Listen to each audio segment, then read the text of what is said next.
Beneath the shifting mud of the Missouri River lies a silent, burned graveyard of more than 400 shipwrecks. Imagine the midnight fog suddenly ripped apart by a deafening explosion. A boiler erupts, steam screams into the darkness, and within seconds, a luxurious steamboat becomes a floating box of fire and death. These are the forgotten stories of the pioneers who never reached the frontier.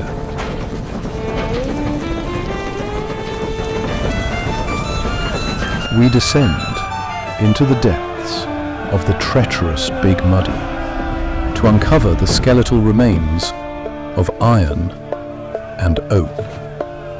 Before the railroads conquered the West, these mighty steamboats were the lifeblood of America, but too often they became watery graves.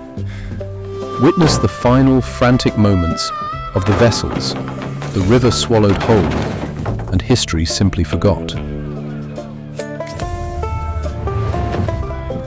What if the most dangerous part of the American frontier was not the land, but the water beneath your feet? Keep it moving! Thousands boarded these paddle wheel steamers, searching for a new life, only to face submerged snags, fire, explosions, and sudden death within the dark currents of the Missouri River. Today, we resurrect the lost stories of the most terrifying river disasters in the history of American navigation.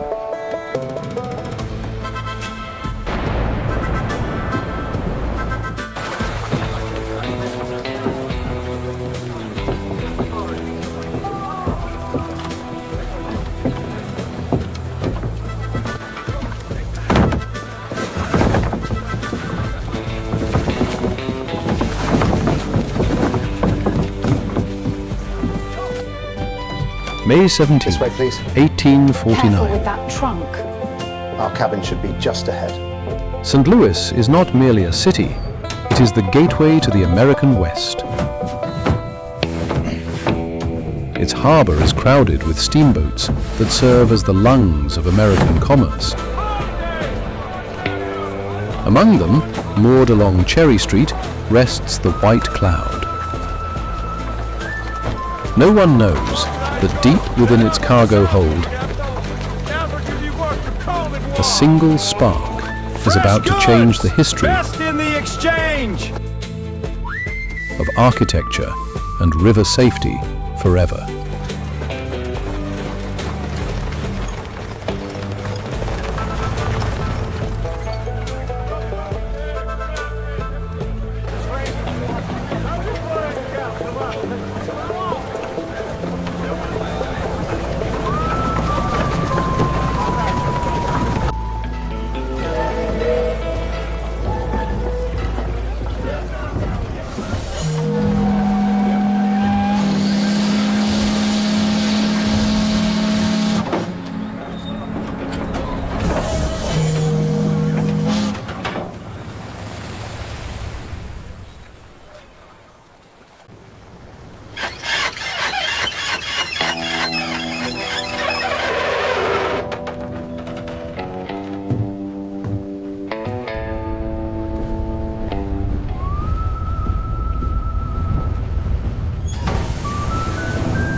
At 10 p.m., the fire erupts. Within minutes, the flames consume the White Cloud.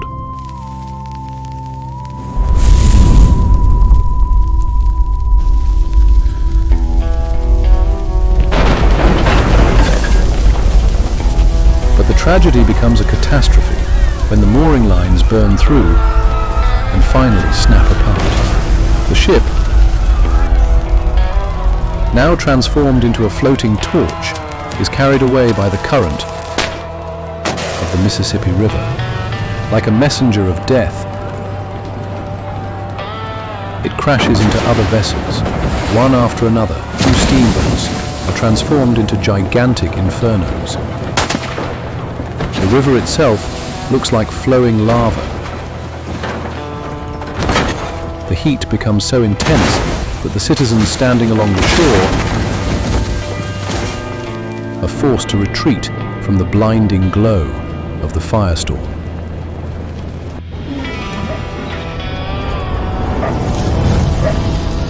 The northeast wind does the unthinkable.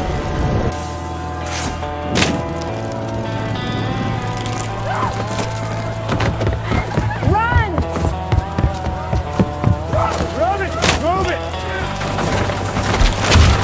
It carries burning embers from the river straight into the commercial heart of St. Louis. The wooden structures ignite on contact.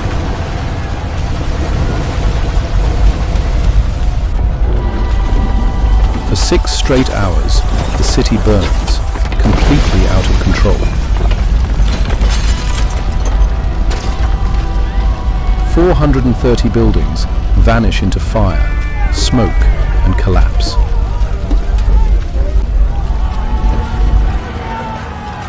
The riverfront, the economic engine of the region, is reduced to rubble and ash.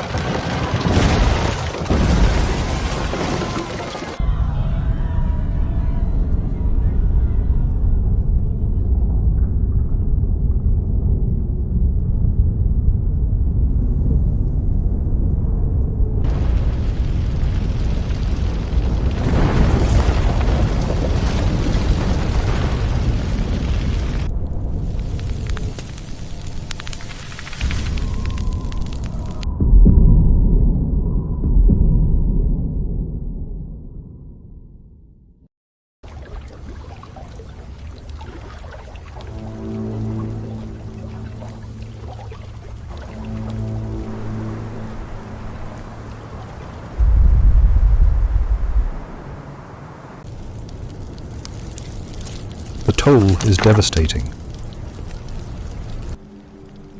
But from the ashes, a new city begins to rise.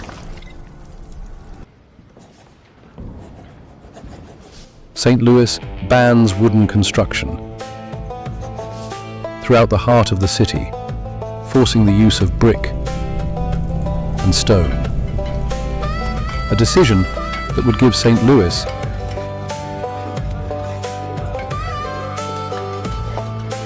the architectural identity